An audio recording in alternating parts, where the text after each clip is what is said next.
Why no contact hurts. Avoidance more than you think. Let me ask you something. You ever go no contact with someone? Maybe they pulled away, maybe they weren't treating you right, and instead of chasing them or begging for clarity, you decided, nope, I'm walking away. You expected they wouldn't even blink, right? Because they acted like they didn't care, like losing you wouldn't even register. But what if I told you that silence, that distance, that very thing you're doing to protect yourself, it hits them deeper than you imagine? And especially if they're an avoidant, it hits different. Avoidants often get misunderstood. People assume they don't care, that they're emotionally detached, or worse, incapable of love. But the truth is far more complicated. Avoidants do want connection. They crave love, just like anyone else. The difference is, somewhere along the way, usually in childhood, they learnt that closeness was risky, that needing someone might lead to disappointment, abandonment, or even shame. So they built walls, invisible ones, but strong enough to keep even the people they care about most at a distance. When someone with an avoidant attachment style gets close to someone emotionally, a quiet panic often starts brewing beneath the surface. On one hand, they want the warmth, the companionship, the intimacy. On the other hand, those very things trigger an internal alarm system. They fear being engulfed, controlled, or emotionally exposed. So they pull back, not because they don't feel something, but because they do. And it's terrifying. That's why no contact hits differently for avoidance. When someone they've been close to goes silent, it doesn't immediately register as loss. Initially, it can feel like relief, space, autonomy, the comfort of not having to confront vulnerability. But that relief is short-lived because avoidants aren't robots. They have feelings they've just trained themselves to ignore. When no contact stretches on, it starts to chip away at the surface level calm and touches the deeper parts of them they've been avoiding all along. They start to feel the absence. Not because you're constantly in their face trying to connect, but precisely because you're not. Your silence removes the distraction. There are no texts to deflect, no calls to dodge, no affection to shrink from, just space. And in that space, emotions they've buried start to rise. Regret, sadness, longing, confusion, and often shame for not being able to let themselves be loved properly when they had the chance. It's easy to look at avoidance and think they didn't care, but in reality, they cared in a way that scared them. They wanted to be close, but didn't know how to do it without feeling threatened. So when you walk away, especially through no contact, it doesn't just leave a hole. It exposes something avoidants work very hard to hide, their vulnerability. And for someone who has spent a lifetime trying to stay in control of their emotions, that exposure can be incredibly painful. It forces them to sit with feelings they don't have the tools to process. Avoidants are often seen as emotionally unavailable or distant, but what most people don't realize is that this distance is a form of self-protection. It's how they manage emotional risk. When they feel too close to someone, it threatens their sense of autonomy and control, so they create space, not because they don't care, but because they're trying to feel safe. This dynamic works for them as long as they're the one managing the flow of the relationship. They withdraw, they re-engage, they decide when it's too much. But the moment you go no contact, the script flips and suddenly they're not in control anymore. When you remove yourself from the equation, something shifts. For an avoidant, no contact isn't just silence. It's a loss of power. They're used to being the one who pulls away. They're used to you reaching out, chasing, or trying to fix things. But when you stop doing that, they're left with nothing to push against. The dynamic that allowed them to keep you at arm's length is gone. And that absence forces them to confront something they work very hard to avoid, the reality that you might not be there anymore. At first, they may try to rationalize it. They're just upset, or they'll come back. But over time, the lack of contact begins to sink in.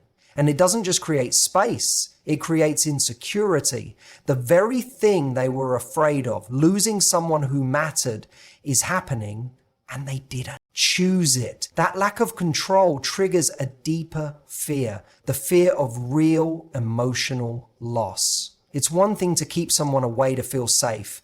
It's another thing entirely to realize that in doing so, they might have actually driven that person away for good. Avoidants don't always process emotions in the moment. They tend to compartmentalize and intellectualize their feelings. But no contact doesn't give them the usual distractions. It gives them silence.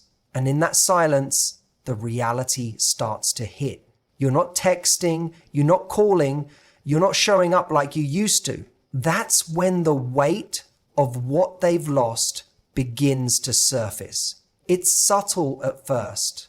Restlessness, intrusive thoughts, unexpected memories. Then it grows. They wonder where you went, why you haven't come back, and if maybe, just maybe, they pushed too hard and now it's too late. This realization doesn't always lead to immediate action. Avoidants often resist vulnerability even when they feel the loss, but internally the impact is there.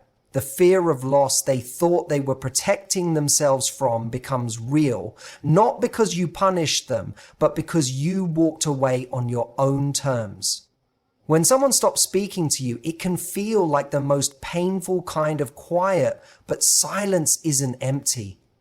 Not when it's deliberate. When you go no contact with someone, especially someone with avoidant tendencies, your silence speaks volumes. And the more emotionally distant they are, the louder that silence becomes.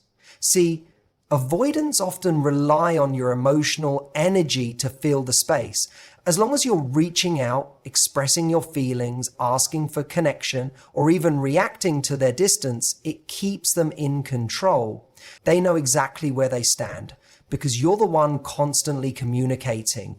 But when you stop, everything changes. Your silence removes the comfort of knowing you're still there. It leaves behind a vacuum, one that they can't easily explain away. And it doesn't just go unnoticed, it unsettles them. Avoidants are often running from emotional intimacy, but that doesn't mean they're unaffected by emotional disconnection, especially when it comes from someone they had a genuine bond with. Your silence becomes a mirror.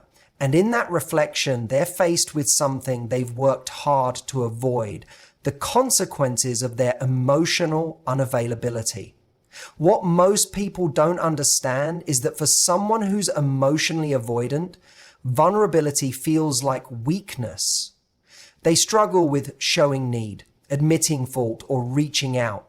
So when you stop talking, they feel the loss, but they may not know how to address it. Still, the silence nags at them. It sits in the back of their mind. They may pretend they're unaffected on the outside, but inside they're questioning your absence. They wonder if you're angry, if you've moved on, if you ever really cared. And most importantly, they wonder why you're not chasing them anymore. Avoidants are used to being the ones in control of emotional pacing. When you remove yourself, you take that control away. Now they have to confront the possibility that they don't get to decide if or when you come back.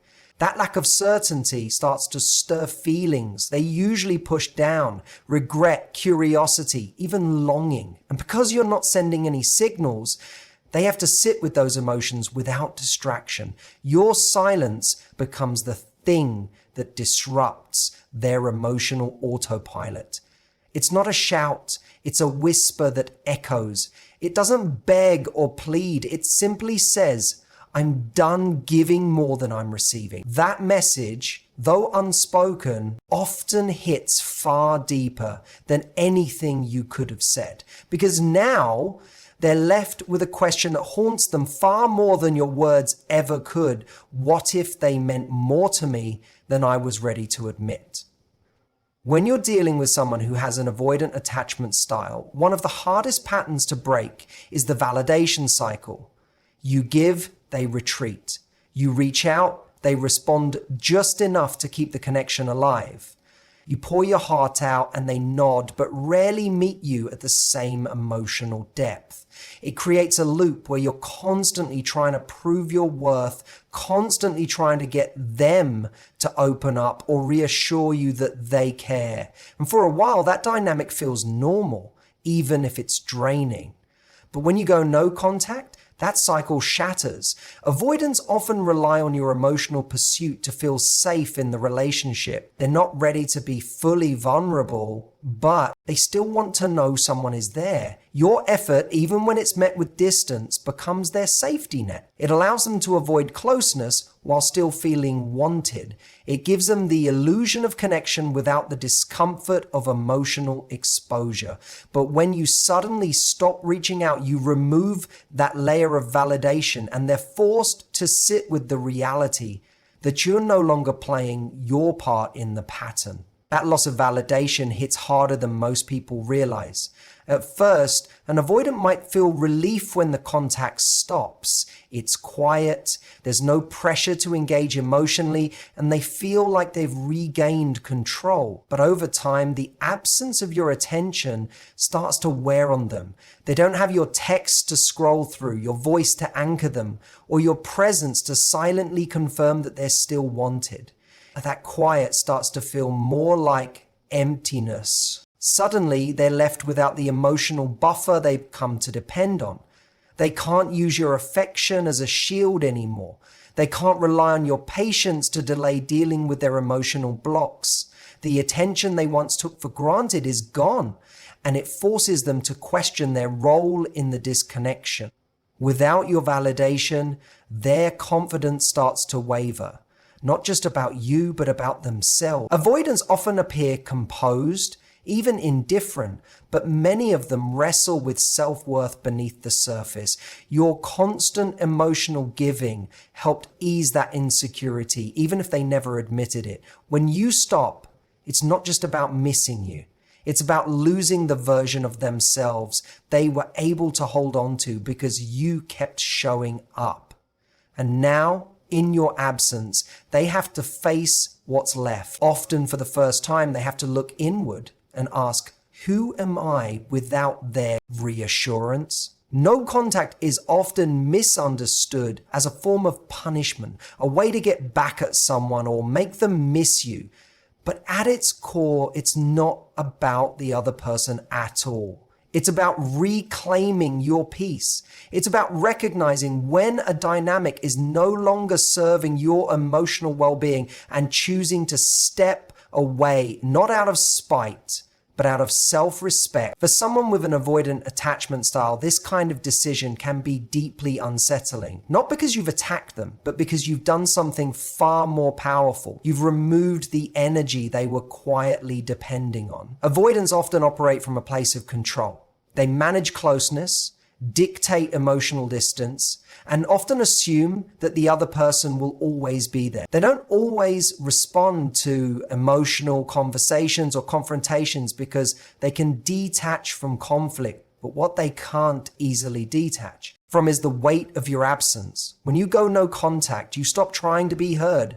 You stop explaining your feelings, defending your worth, or asking them to meet you halfway. And that silence communicates a level of clarity they're not used to facing. When you stop engaging, it sends a subtle but unmistakable message. You're no longer participating in a dynamic that depletes you. That level of peace and detachment isn't cold, it's strong. It's the kind of energy that avoidants don't expect and often don't know how to respond to. They're used to others filling the emotional space they won't step into, so when that space goes empty, it highlights the very emotional work they've been avoiding. And it's not just about you walking away, it's about how you walk away. When you leave without drama, without anger, without desperate attempts to be understood, it creates a different impact. It forces them to sit with the weight of the disconnection. Your peace becomes the teacher. It shows them what it looks like when someone chooses themselves, not out of pride, but out of necessity. They may not say it, they may not even show it, but internally it registers. Your silence becomes associated with strength, not bitterness. And that's what often causes the deepest internal shift for someone who has spent so long avoiding emotional discomfort. Because in the end, it's not your words or your arguments that stick. It's the quiet conviction behind your decision to let go, to stop reaching, and to finally choose yourself. That's what lingers. That's what changes things. So if you've ever felt like your silence didn't matter, if you've ever doubted whether walking away had any real impact, let this be your reminder. It does. It always does. Because when you stop overgiving, over-explaining, and overcompensating for someone else's fear of intimacy, you shift the entire dynamic, not by force, not by games, but by choosing your value over their comfort zone. And for someone with an avoidant attachment style, that shift is more powerful than any words you could say. It makes them feel what they've tried so hard to avoid, real loss. Not a dramatic goodbye, not a slammed door, just a quiet, grounded absence that says, I'm not available to be hurt like this anymore. That kind of energy, it doesn't chase. It doesn't beg. It teaches. And whether they grow from it or not is no longer your responsibility. You didn't choose silence to punish them. You chose it to protect your peace. And in that choice, you became the strongest version of yourself. Thank you for listening, for showing up, and for doing the hard thing.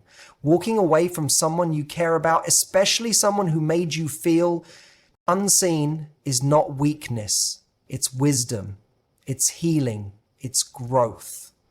And if you're in that place right now, sitting in the quiet, wondering if they feel it, just know they do. More than you think. Stay strong, stay clear, and most importantly, stay true to yourself. Take care, and thank you.